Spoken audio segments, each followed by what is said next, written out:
And I saw something I didn't think was possible. I saw multiple guys who had been in my shoes, who had hired prostitutes, who had years of pornography addiction, who had countless affairs.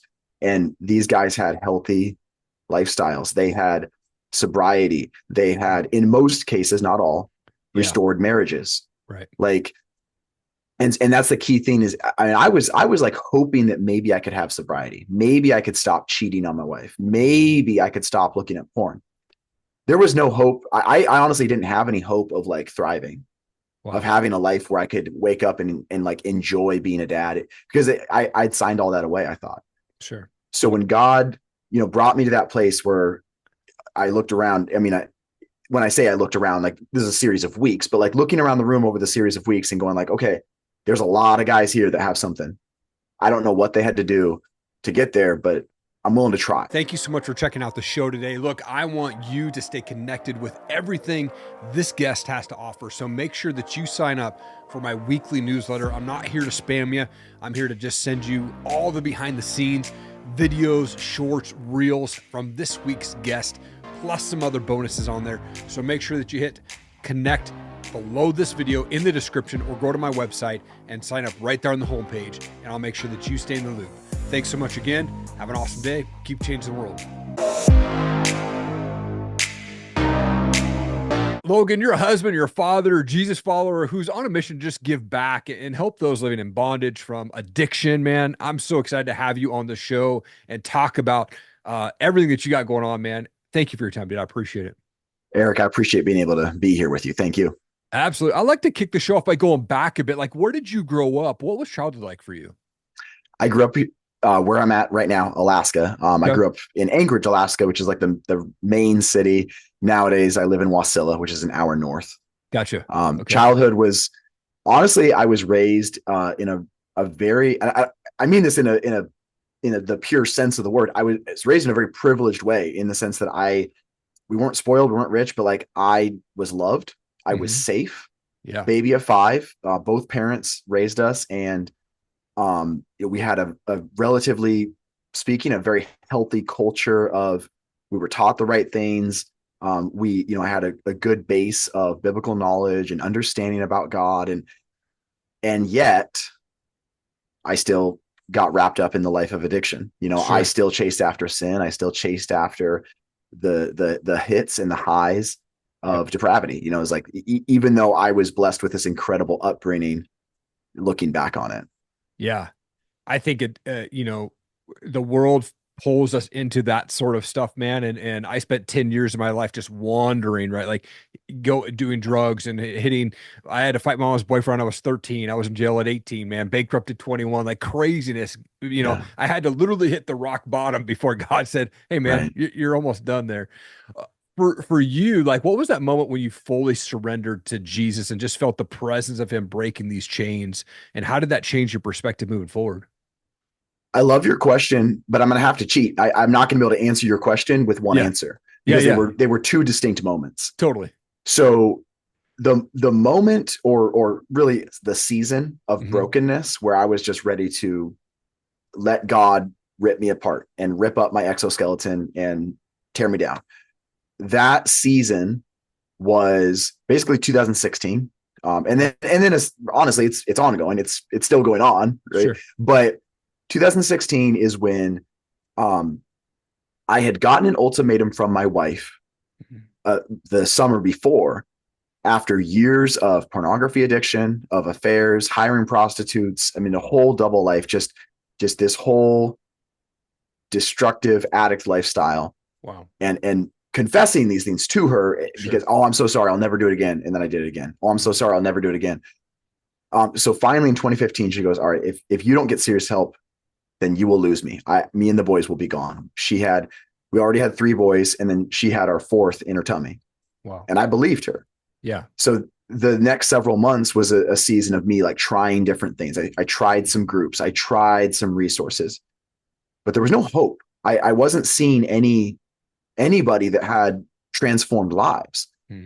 But in 2016, God brought one man, Rick Price, and then through him, a group called Prodigals. It's a Christian group for men struggling with sexual addiction. Wow. And I saw something I didn't think was possible. I saw multiple guys who had been in my shoes, who had hired prostitutes, who had years of pornography addiction, who had countless affairs. And these guys had healthy lifestyles. They had sobriety. They had, in most cases, not all, restored marriages. Right. Like, and that's the key thing is, I was like hoping that maybe I could have sobriety. Maybe I could stop cheating on my wife. Maybe I could stop looking at porn.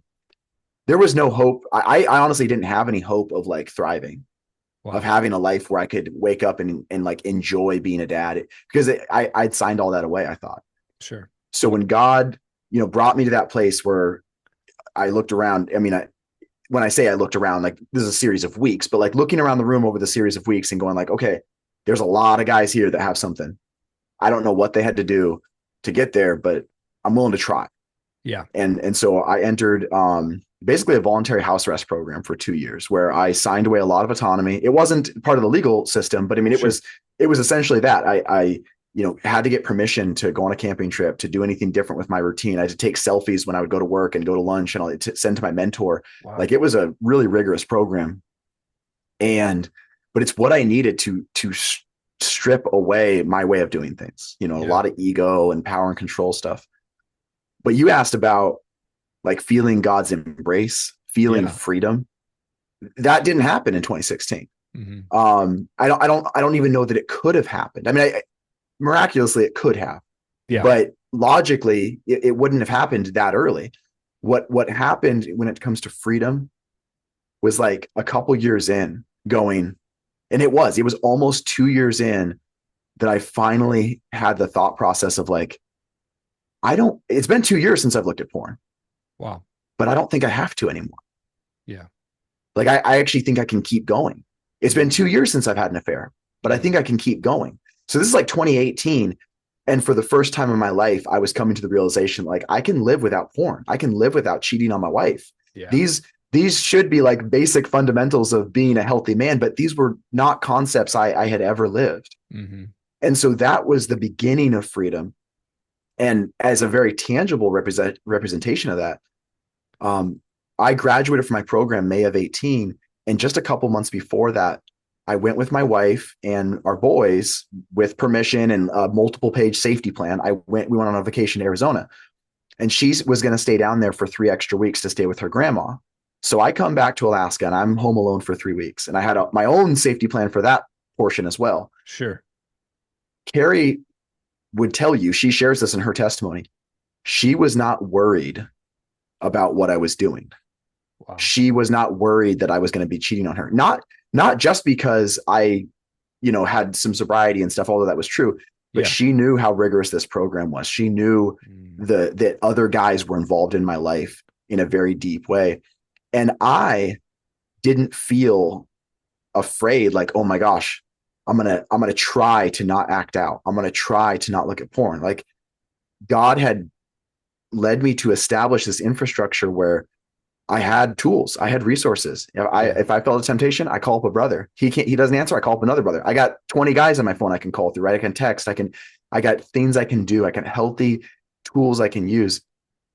And so for the first time in my life, I wasn't just like the prisoner of a corrupted limbic system.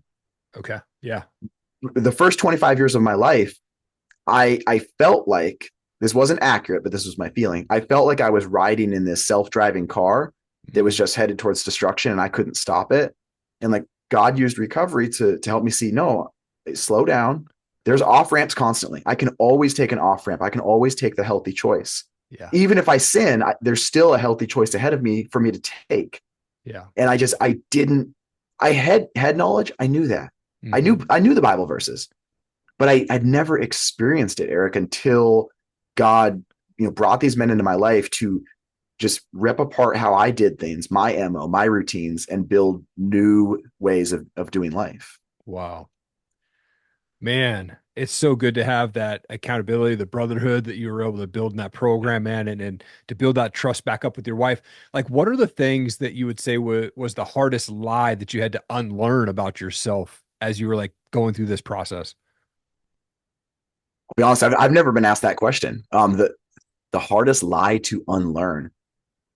I mean, really, I think it's what I alluded to earlier, which was I am just this. I am a sex addict. I am a Mhm. guy who's just going to keep cheating. I'm a Yeah. monster. Yeah. I'm a lying, sociopathic, narcissistic jerk. Yeah. And here's the thing.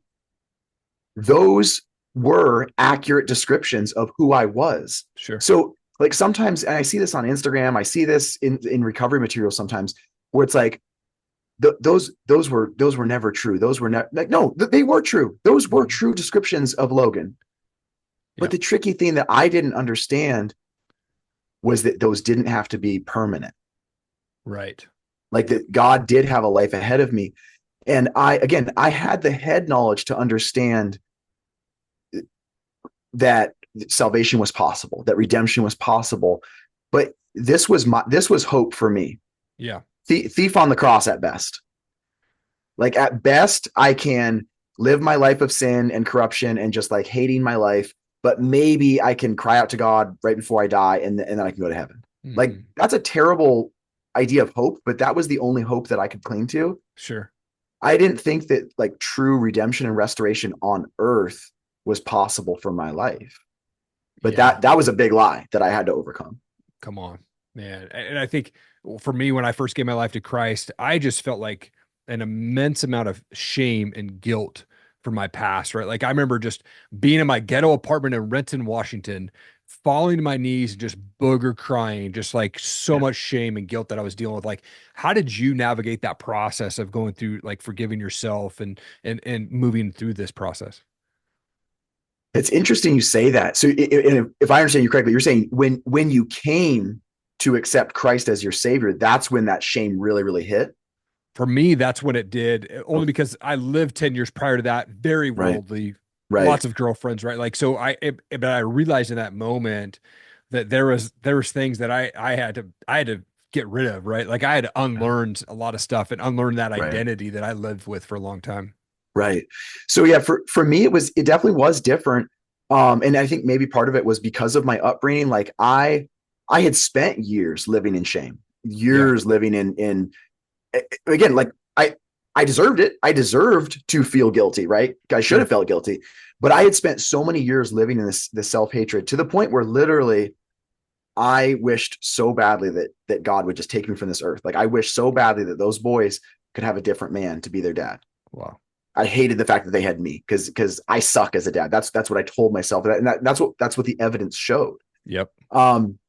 So honestly, and this sort of is a trip sometimes for people to hear this, but it's the truth. When I got into recovery, I really pretty quickly I was able to work through guilt and shame Mhm. pretty rapidly. And that Yeah, kind of sounds crazy, but it's like because God, for the first time in my life, revealed like the way forward. And the way forward was not going to be wallowing in shame. yeah, I mean, part of my recovery process, it is a 12-step process. It was a very Christ-centered, not secular, Christ-centered 12-step process. mm, And part of that is the amends process, right? So that was like a year and a half in. So that was after a serious time of sobriety. But part of that amends process, owning my stuff, owning all my garbage.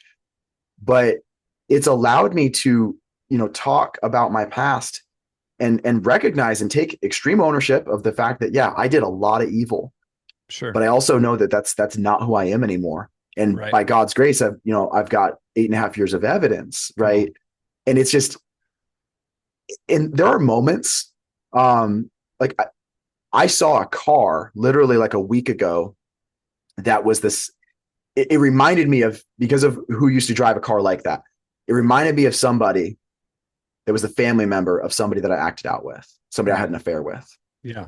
And there was a period for about like 60 seconds where I struggled with some shame just Mm, because I hadn't had that, again, limbic, right? Limbic system. sure. I hadn't had that exact thought process in a while, like remembering that person in this way. And, and I had to grapple with that, but I also know I have worked through, there are things that I can do and there's a lot of things I can't do, Yeah. to work through that guilt and shame. But I can quickly, I can remember, I can go home and I see those 5 faces. I see my wife, I see 4 boys Yeah. that by my previous actions, I don't deserve to live life with, but by God's grace and by a lot of hard work, a lot of recovery, by God's grace, I do get to live life with them. I Yeah. mean, and those are incredible motivators, right? To keep doing the next right thing. So good, man. Yeah, absolutely good motivators there to do the right thing. How is like the process and the recovery and you now being 8 years into this thing, like helping men get through this? How does that reshape your marriage, the way that you and your wife interact and things like that? So my own recovery, getting healthier, learning, because that's what recovery is, right? Yeah. I thought recovery was sobriety or abstinence, right? The lack of a negative thing. And, of course, I realized over the course of time, like that's just the bare minimum crust. Recovery is learning how to deal with life in a healthy way. Yeah. And so my own recovery has, yeah, shaped hugely how I interact with my wife and my kids, owning my stuff, what I can control, what stuff can't I control, um, making sure that I'm doing the next right thing, or even just asking that question, what is the next right thing? Like not what's Yeah. the perfect thing, but just what's a next right thing. Yeah. But a different version of recovery, which is taking a leadership role, that's been a whole other level because so my mentor Rick, his wife Patty, she led the sexual betrayal trauma healing group that my wife was a part of. Wow. Because my wife Carrie jumped into recovery shortly after I did, because Okay. she had all the trauma of all the betrayal that I had put on her. For sure. So she entered recovery shortly after I did. We've both been in recovery for 8+ years. Wow. And it was an amazing blessing that our mentors were married. So, Mhm. we could meet with them, the four of us. Well, they moved from Alaska down to Washington a few years ago. And when they moved, they passed that torch down to us. And so now I lead the men's group. She leads the women's group. And that, I mean, they say like the best way to learn is to teach, right? And, Sure. and that, and my goodness, I mean, that has been such a growth point where I didn't even necessarily realize it. I kind of did, but 5 years ago, 4 years ago, there was some stagnation in me. Whereas Yeah. like I wasn't acting out, I wasn't looking at porn, but I don't know how much I was really growing. Mm. And when Rick moved, and it's like when you move from Alaska, it's kind of like somebody's dying because you don't know if you're going to see that person again. It's not cheap or easy to get up here, so Yeah. it was a big deal when he moved. And so I took over the group. I took over the mentorship role of one of the guys that was in the program. So I worked with him for the next 2 years, one-on-one. Um, that really shifted my mindset of like, what am I doing? Am I just trying not to act out? Am I trying not to look at porn? Is that my Yeah. goal? Because it kind of had been. And it helped me realize that's not the goal. The goal is really truly being a healthy person, being the type of person that Rick was, right? Yeah. Rick wasn't focused on just not acting out. Rick was focused on being a light, being a witness, Yeah. loving others, Oh. being God's hands and feet. And I don't do it perfectly, but it allows me to do it authentically, Hmm. And so, yeah, recovery in general has shaped me hugely because it's given me tools, it's equipped me. But Yeah. taking a leadership role in recovery, that has just it's like level jumped the whole thing because it's really forced me to look at, okay, what am I doing here, Right. and make sure that am I acting like the type of person that these guys around the table should be listening to, which is a heck of a way to think about it, right? Sure. Yeah. Yeah.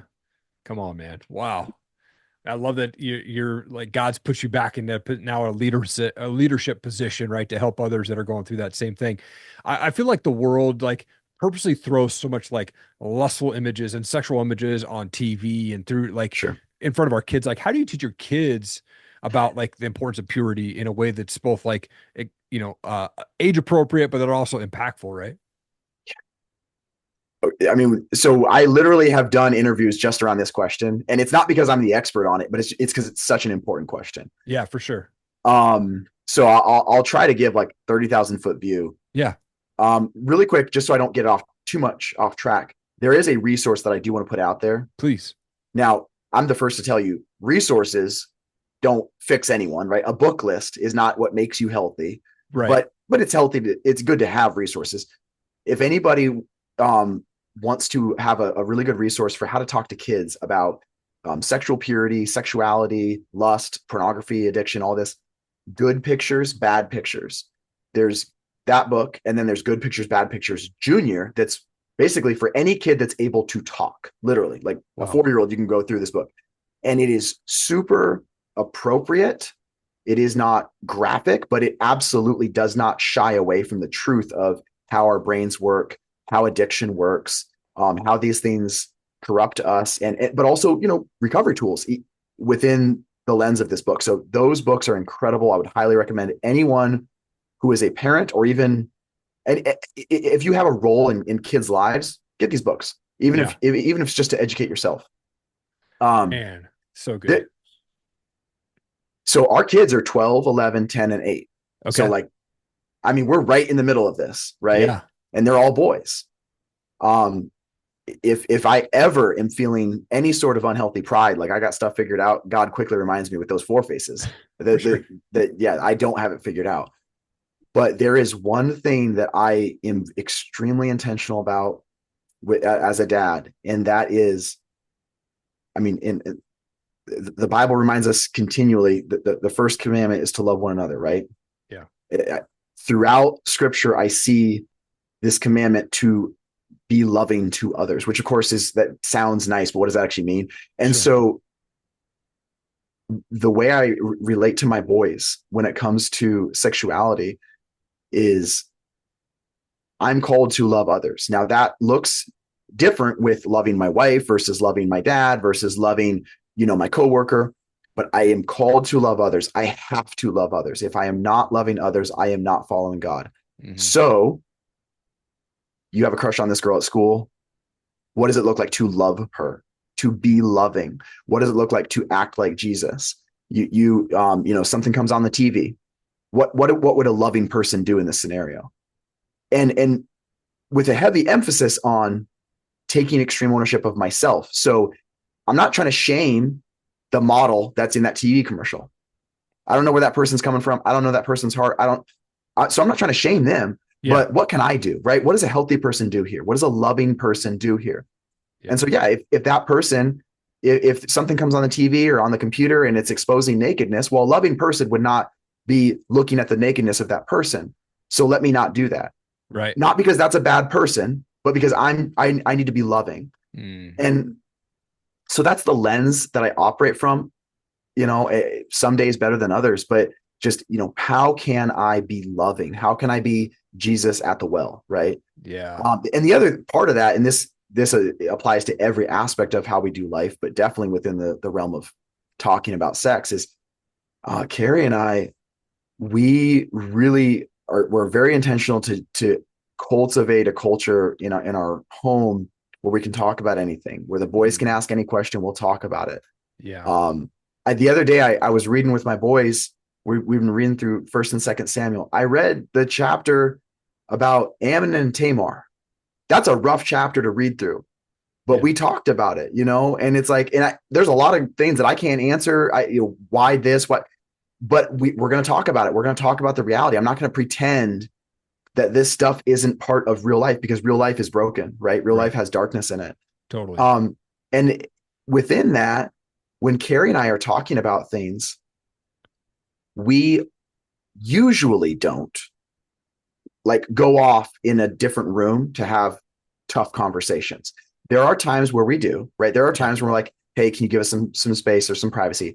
But Sure. probably 80% of the time, if we're talking about real life issues, we just talk about it wherever we are. And we don't necessarily like have the kids come sit with us, but we allow them to come be around us if they want to. Because if we're talking about real life, why wouldn't we want to talk about it with our kids, right? Mm. And I don't know what that's going to look like as our kids get older, right? It's going to evolve, but we try to operate with that intentionality of just exposing them in a healthy, controlled way to the fact that, yeah, the world's broken. The world's got a lot of darkness. There's a lot of evil out there. That's real.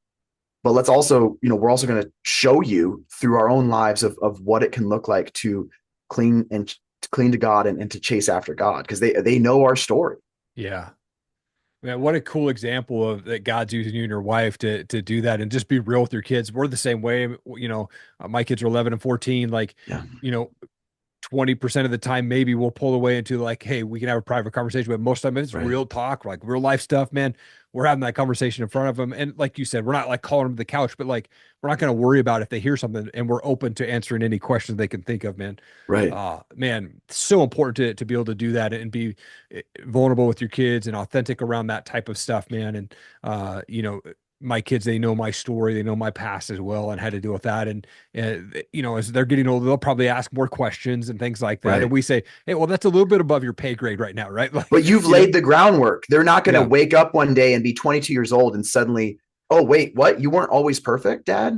yeah, Which is yeah, sadly, that's the case with a lot of people. for sure. Yeah.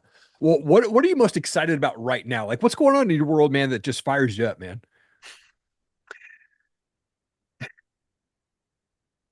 The what fires me up is what we're talking about right now, which is just giving back. Yeah. I always I think of it, the metaphor of I was trapped in this cave. I was trapped in this cave of bondage, of addiction. And like on one hand, I own the fact that I got myself into that cave. I Mhm. took the steps to get there. But I also got myself to a point where like I don't know how to get out. I don't even know if there's a way out. Yeah. And so whatever I can do to be one of the guys that can get, hey, there is a way out of this cave. Somebody showed me the way out. I can show you the way out. I can be one of the people. That fires me up. That fills my cup and energizes me more than anything else. And then also, I mean, truly just engaging. And this might sound cheesy if anybody was not familiar with my story, but if you hear my story, I think it comes across how real I am with this. Engaging with my family, and though I don't do it perfectly, right? I come home and I'm mad sometimes. I come home and I react poorly, right? I'm short with Sure. my wife. But to be able to come home and pull into the driveway and to be able to see those boys, like I'm almost 9 years, I'm 8.5 years into recovery, and it's still surreal sometimes when Hmm. I see those faces Mm. because I vividly remember, and honestly, I don't ever want to forget how much I hated that they had me as their dad. Like, Yeah. I don't want to forget that because that keeps me on my toes. That keeps me focused on working to become healthier. And Mhm. so, yeah, just being engaged as a dad, as a husband, doing what I can to do a better job, loving Carrie and loving those boys. I am blessed, and I just want to keep on that track. Man. From a fellow Christ follower, man, I just want to say thank you for what you do. And I'm proud of you, man. And you are changing lives, and you're such a world changer, man. And so I just appreciate you coming on and being real and authentic, man, and sharing your story. It's impacting people. It's going to impact a lot of people that are listening to the show right now. And I just appreciate you, man. Thank you for your time today. Thank you, Eric. I appreciate you very much. Hey, if you've ever thought about starting a podcast but unsure where to go, you need to go check out erikallenmedia.com. Click on the resources tab there. I will walk you through how to start, launch, and run a podcast. I've recorded over 500 interviews since 2017, and I want to help you launch your podcast. Make sure that you hit that subscribe button so you catch every show when I drop them. Thanks again. Keep changing the world.